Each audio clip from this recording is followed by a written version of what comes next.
손흥민은 경기장에 있는 것만으로도 동료들의 퀄리티를 끌어올려준다. 이거 제가 한 얘기 아닙니다. 여기 나온 얘기입니다. 손흥민이 없으면 토트넘은 리더가 사라지는 팀이다. 아, 이게 엄청난 극찬 아닙니까? 이거 뭐 국뽕 무슨 유튜브가 한 게 아니라요. 이 옵타 공식, 네. 얘네가 이 옵타 애널리스트라는 사이트를 통해서 발표한 리포트입니다. 네.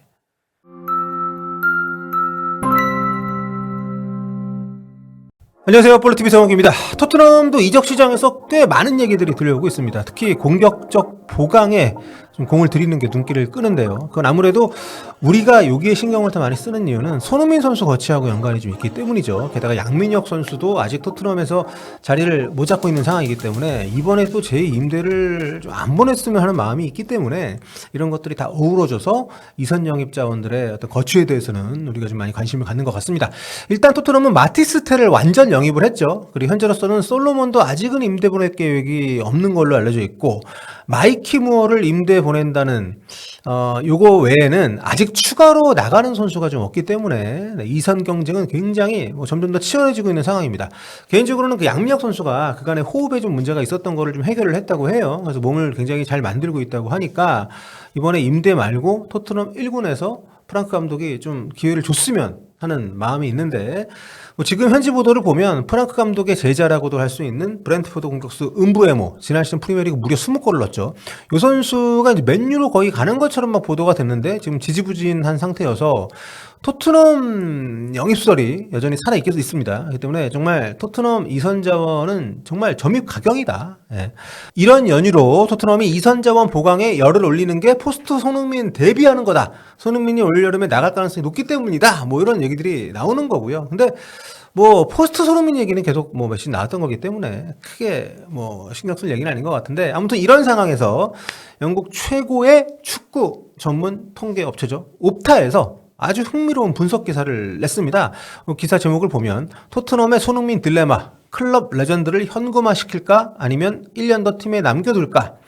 요 질문을 던지면서 어떤 결론이 합당한지를 나름대로 옵타에서 분석을 해서 제시를 하고 있습니다. 굉장히 좀 흥미로운 기사예요. 여기 제가 좀 간단히 몇 부분 읽어보겠습니다. 첫 그 문장 몇 단락을. 손흥민은 개인 커리어 최고의 해를 보내진 못했다. 다음 달 33살이 된다. 계약 기간이 1년 남은 상황에서 토트넘이 클럽 레전드와 작별을 고할 때가 온 것일까? 토트넘은 지금 변화와 세대교체의 시기에 접어들었다. 지난 시즌 프리미어리그 17위를 기록한 뒤 감독을 엔지 포스테코글로에서 토마스 프랑크로 교체하면서 새로운 시대에 돌입을 했다. 이렇게 쭉 가다가 토트넘이 이번 여름 내려야 할 가장 큰 개별 선수에 대한 결정은 클럽의 주장이자 레전드인 이제 계약 기간을 1년 남겨둔 채 몇 주 뒤면 33살이 되는 손흥민의 미래에 관한 것이다. 손흥민이 내리막에 접어들었다는 의문이 몇 년 동안 제기되어 왔다. 엄청난 스피드와 폭발적인 움직임을 보여주는 손흥민은 시간의 영향을 받기 쉬워 보였다. 그러니까 나이가 들면 기량이 떨어질 가능성이 높아 보였다. 뭐 이런 얘기죠. 그래서 손흥민이 2022-23 시즌 프리미어리그 10골 6도움에 그쳤을 때 그의 장기적인 어떤 내구성에 대한 의구심이 표면화되기 시작을 했다. 하지만 손흥민은 이런 의구심에 기량으로 답을 했다. 다소 공격 포인트가 줄어들었던 시즌이 끝난 뒤 손흥민은 해리 케인이 바이에른 뮌헨으로 이적했음에도 불구하고 한층 더 나은 기량을 선보였다. 프리미어리그 35경기 17골 10도움을 기록하면서 팀을 5위로 이끈 것이다. 오직 와킨스와 필포든만이 손흥민보다 더 많은 PK 제외 공격 포인트를 기록한 선수들이다. 그렇죠. 23-24 시즌에 완전 반등을 하면서 포스텔 감독 첫 시즌에 정말 완벽한 자신의 어떤 존재감을 보여줬었던 손흥민인데 이어지는 내용은 지난 시즌 얘기인데요. 24-25 시즌은 다소 생산성이 떨어졌다. 그리고 의구심이 다시 제기되기 시작했다. 손흥민은 지난 시즌 프리미어리그 30경기 출전을 해서 PK 한 골 포함 7골 9도움을 기록했을 뿐이다. 게다가 시즌 막판 알 수 없는 부상에 시달리면서 모든 대회 통틀어 마지막 18경기 동안 단 한 골을 넣었는데 그쳤다. 손흥민의 플레이와 공격 포인트는 우리가 지난 10년간 알고 있던 손흥민과는 달랐다. 케인이 떠난 뒤 페널티킥 전담 키커까지 맡았지만 지난 시즌 리그골은 손흥민이 단 13경기에만 선발로 뛰었던 15-16 토트넘 데뷔 시즌 이후로 가장 적은 수치였다. 그러니까 이런 상황이기 때문에 이제 의구심이 나올 만하다. 뭐 이런 얘기들을 쭉 이제 하고 있는데요. 하지만 손흥민은 토트넘 역대 5번째 최다 득점자이고 역대 4위 마틴 치보스하고는 한 골차밖에 되질 않고 역대 3위인 보비 스미스까지는 거리가 있지만 충분히 팀에 남는다면 넘어설 수 있고 뭐 이런 얘기들을 해요. 그러면서 이런 클럽 레전드라는 말로도 설명이 다 안 되는 선수다. 이렇게 극찬을 합니다. 프리미어리그 통산 최다 골 16위, 최다 도움 17위, 16-17 시즌부터 23-24 시즌까지 8시즌 연속 두 자릿수 득점, 같은 기간 최소 6도움 이상 기록. 엄청나네요. 다시 봐도 그렇죠. 예. 게다가 손흥민 프리미어리그 역사상 독보적인 양발잡이 골스코어러야 이렇게 여기다 명시를 해줍니다. 여기 이제 위에 지금 보여드리는 기록은 손흥민 선수가 기록한 71개의 어시스트가 어떻게 이루어졌는지에 대한 그런 맵이고요. 좀 이어지는 그림을 손흥민 선수의 이제 골의 다양성을 보여주는 건데, 프리미어리그 역사에서 오른발로 40골 이상 넣은 선수가 80명이 있는데, 80명이 있는데, 손흥민은 약발, 오른발이 아닌 오른발로 그 40골 이상 넣은 선수 가운데 왼발 득점 비율이 압도적으로 높은 선수다. 상대를 양쪽 어디로든 뚫을 수 있고 양발로 모두 슈팅이 가능한 선수이기 때문에 최고의 몸 상태일 때 손흥민을 막는 건 불가능에 가까웠다. 아주 엄청난 극찬이죠. 네. 보면 이제 손흥민 선수가 프리미어리그 넣은 골들 헤더골 4골, 왼발골 49골, 그리고 이제 오른발골 74골. 네, 이렇게.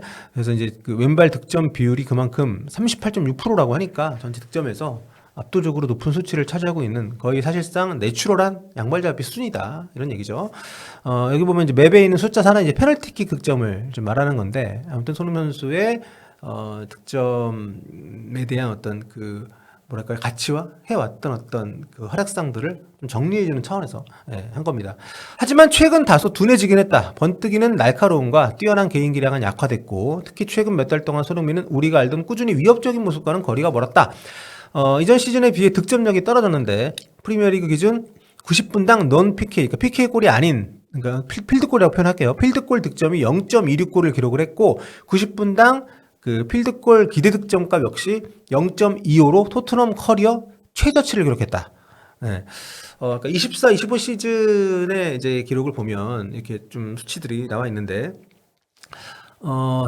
예년보다 안 좋아졌다는 거죠. 이 맵에서 보여주고 있는 것은 지난 시즌에 슈팅을 기록한 위치를 이제 도표로 만든 건데요. 원의 크기는 XG값, 기대 득점이 높은 걸 의미합니다. 클수록 골 넣기가 쉬운 찬스였다는 건데, 아무튼 이 기록들이 과거에 비해 숫자도 줄어들고 크기도 많이 줄어들었다는 거니까 위협적인 골 찬스를 만드는 데 있어서 예년에 비해서는 어려움이 있는 시즌을 보냈다, 이렇게 보여주는 통계인 거죠. 그러면서 과거 손흥민이 압도적인 결정력을 기록했던 시즌의 예를 들어줍니다. 이를테면 20-21 시즌 같은 경우에 90분당 손흥민 선수가 마주한 XG 값은 평균 0.26으로 지난 시즌하고 거의 차이가 없지만, 그러니까 기회를 받은 거는 거의 차이가 없지만, 당시 손흥민은 놀라운 결정력으로 그 제한된 기회에서도 골을 엄청나게 만들어냈다. 당시 한 시즌 전체 기대 득점 값이 8.9였는데 골을 16골 넣었으니까요. 기대 득점보다 무려 7.1골을 더 넣은 정말 엄청난 미친 결정력을 보여줬다는 거죠. 그 당시에도 이거 화제가 많이 됐죠. 유럽 전체를 통틀어가지고도 압도적인 기록이니까. 8.9골만 넣어도 되는 건데 16골 넣었으니까 골 넣을 거라고 기대도 안 되던 위치 상황에서도 막 골을 터뜨렸던 선수라는 거죠. 반면에 지난 시즌은 PK골 제외한 필드골 기대득점 값이 5.8골이었는데 실제 그 필드골 득점이 이제 6골이었으니까 플러스 0.2로 좀 줄었다는 거죠. 전성기 시절에 어떤 압도적 득점력 보일 때랑 비교했을 때. 그러니까 이게 기존에 우리가 알던 손흥민과는 다르다, 이런 얘기를 하고 있는 건데요. 하지만 옵타에서 이렇게 좀 부정적인 수치들만 나열하는 거 아닙니다. 옵타가 다른 수치들에서 손흥민이 여전히 수준급 역량을 보여주고 있다는 것을 보여줘요. 이를테면 90분당 0.38 어시스트는 커리어 최고 수치였고, 지난 시즌에 오픈 플레이 찬스 메이킹 역시 90분당 1.9로 커리어에서 두 번째로 높은 시즌이었다는 겁니다. 더군다나 90분당 빅 찬스 메이킹을 0.68이나 창출을 했는데, 이게 손흥민 개인 커리어에서도 최고였을 뿐만 아니라 지난 시즌 프리미어리그에서 1,000분 이상 뛴 모든 선수를 통틀어도 무려 5위에 해당하는 대단한 수치였다, 이렇게 얘기를 합니다. 지난 시즌 토트넘의 성적을 감안하면 놀라운 거죠. 손흥민 위에는 부카요 사카, 드와이트 맥닐, 케빈 데브라이너, 모하메드 살라, 이렇게 4명만 있습니다. 자, 옵타는 토트넘이 손흥민을 킵할지, 그냥 같이 갈지 아니면 팔지에 대해서 고민을 하면서 그 근거 자료를 지금 보여주는 중이에요. 그렇기 때문에 최근 토트넘이 노장 선수를 어떻게 취급했는지를 또 여기 언급을 합니다. 그러니까 이 리포트에서는 지난 2년 동안 팀을 떠난 고창급 선수들, 뭐 해리 케인, 위고 요리스, 에릭 다이어, 피에르 에밀 호이비에르, 이런 선수를 언급을 하면서 토트넘이 명확하게 젊은 팀으로의 변화를 진행하는 중이다, 이걸 지적을 합니다. 보시면은 그 토트넘 스쿼드의 현재 연령 프로파일 표입니다. 굉장히 좀 보기 좋게 되어 있는데 여기 보면은 이제 손흥민 선수의 위치도 여러분들이 아마 확인을 좀 하실 수가 있을 거고요. 손흥민 선수가 오른쪽에 상단에 있죠. 여기가 이제 Y축이 출전 시간 비중입니다. 팀 전체 출전 시간에서. 그러니까 높이 있을수록 많이 뛰었다는 거고요. X축 오른쪽으로 갈수록 나이가 많다는 겁니다. 그러니까 손흥민 선수가 위로도 높은 위치 있고 오른쪽으로도 이렇게 가장 거의 필드 플레이어인데 끝부분에 있다는 것은 나이가 많은데도 팀 내에서 경기 출전 비중이 아주 높았다. 이렇게 얘기를 할 수가 있는 그런 수치인 거죠. 그러니까 이걸 보여주면서 이렇게 얘기합니다. 손흥민은 결과적으로 지금 훨씬 더 중요한 선수가 되어 있다. 이전 토트넘에서보다 지금 토트넘에서. 지난 시즌 손흥민이 갖고 있던 리더십과 경기장 안팎에서 기준을 제시하는 측면에서 아주 중요한 역할을 수행을 했는데, 그렇기 때문에 손흥민이 없다면 이 팀에 어떤 일이 생길지, 어떤 영향력이 좀 생겨날지, 어떤 영향이 있을지 예측하기조차 힘들다. 여기 그렇게 명시를 하고 있어요. 예. 손흥민은 분명히 아직도 팀의 큰 차이를 만들어내는 선수다. 지난 시즌 토트넘이 거둔 최고의 성과와 경기력의 대부분은 손흥민이 뛸 때 나왔다. 이렇게 언급을 해요. 그러면서 요 표를 보여줍니다.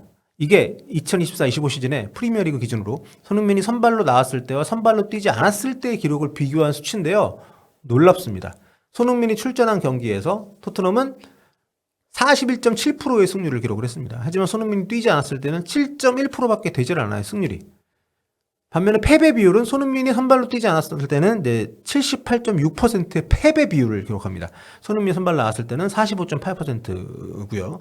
승점 차이가 많이 나죠. 1.4 대 0.4고 그 득점 차이도 많이 납니다. 손흥민이 선발로 나왔을 때는 2.1골을 넣었는데 손흥민이 선발로 나오지 않았을 때는 1.0골. 손흥민이 선발로 나왔을 때는 1.5실점밖에 하지 않았는데 손흥민이 선발로 안 나왔을 때는 2.1 실점을 기록을 하는. 그러면서 또 여기 언급을 해요. 물론 이 차이가 오롯이 손흥민 때문에만 온다라고 볼 수는 없다. 하지만 동료들에게 손흥민이 미치는 영향력을 감안하면 결코 폄하될 수 없는 통계다.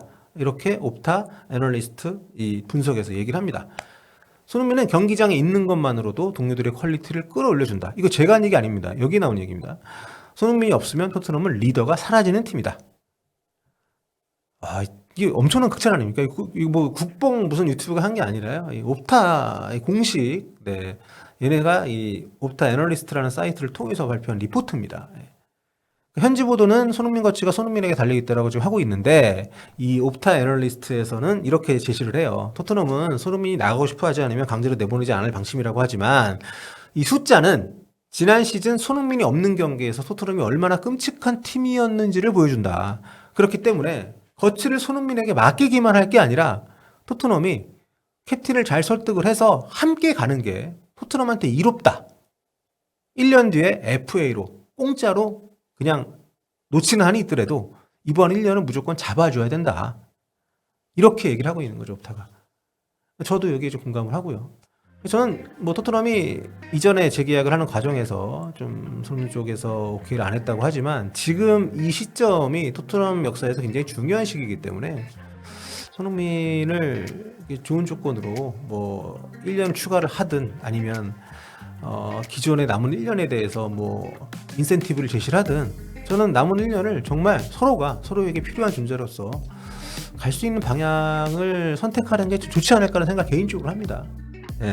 그리고 토트넘을 위해서도 그게 좋을 거라 생각하고요. 다만 손흥민 선수를 위해서 뭐가 좋을지는 손흥민 선수가 결정하는 것이 무조건 옳기 때문에 손흥민 선수 결정에 100% 응원을 보낼 준비가 되어 있고요. 하지만 옵타에서 얘기한 것처럼 토트넘에게는 손흥민을 내보내는 것보다는 붙잡아주는 게 무조건 유리하다.